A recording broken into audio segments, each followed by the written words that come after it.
फसल का मौसम हो तो ये सर्दियाँ ही ठीक है।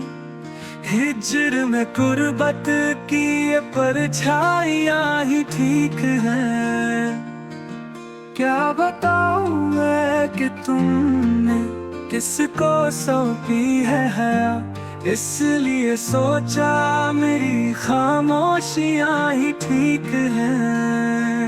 इश्क से बेजार ये चीख कर कहने लगा, इश्क छोड़ो आशिक तो तन्हाइयाँ ही ठीक है।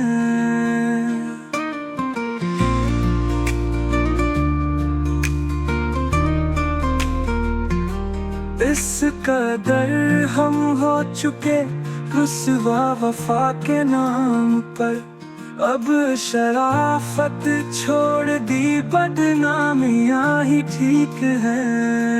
आपने चाहा जुदाई सो अलग हम हो गए, क्या कहें अब आपकी ये मर्जियाँ ही ठीक है।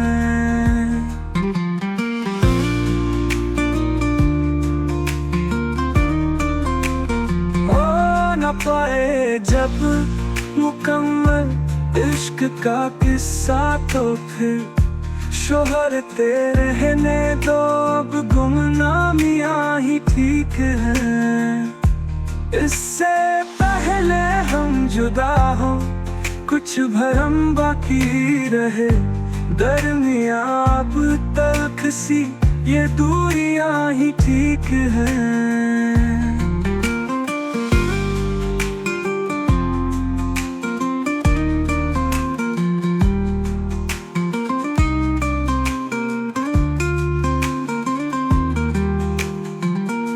बुझ चुका जो क्यों वो सुलगाऊं मोहब्बत का लाभ, अब तलक झेली जफा की सख्तियाँ ही ठीक है फसाना इश्क का डूबा है साहिल अश्क में, मेरे मजमू का ये उन्वा तलखियाँ ही ठीक है।